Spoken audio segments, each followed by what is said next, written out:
4x100 and the 100 hurdles. She'll hand over to Rebecca White, then Emily Freeman and Abby Oyapatan, who was so impressive in the match 100.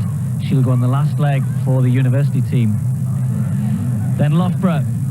They've won the 4x4. What about the 4x1? They'll have to go some. Kelly Thomas leads them off.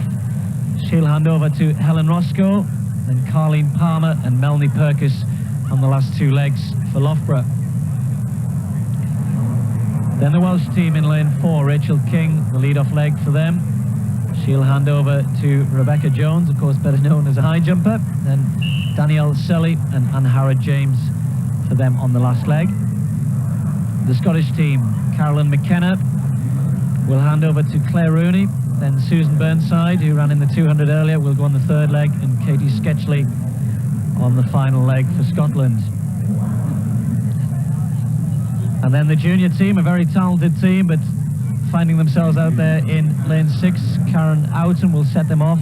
Eleanor Caney on the second leg. Amy Spencer on the third leg, who incidentally ran one of the quickest times in the 100 ever by a 15-year-old. We think only Catherine Merry's run quicker than her. And then Venetia James on the last leg, another talented youngster. The juniors in lane 6.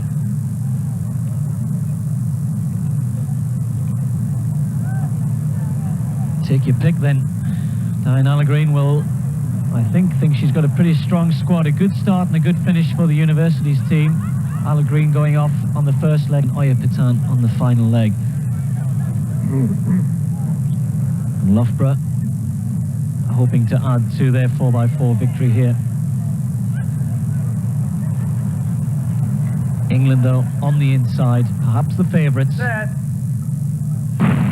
So Janine Whitlock then will hope to run a good bend for the England team here, and of course changeovers will be very critical here. None of these teams will be used to running together all that much. Perhaps Loughborough the best proved. A good handover by England though, but possibly the British universities in the lead, with Diane Allagreen having set them off. Now on the outside, the Great Britain junior team also going well. Joyce Maduaka will now hand over to Sabrina Scott, and that's another good handover, but the juniors are flying around the top end, and there goes Amy Spencer, the youngster.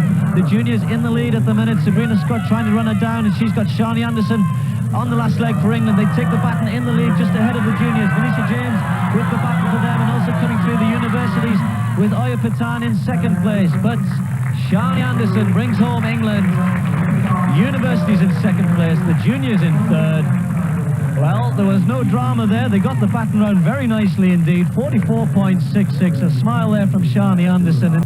They got the baton round, one down, plenty to go. As we see here, Janine runs a very good leg, but outside her, Diane Allagreen really does put the British universities in a strong position. The second leg runners from Diane Allagreen we had was Joyce Maduaka, who really did make up a lot of ground on the inside lane as we're looking.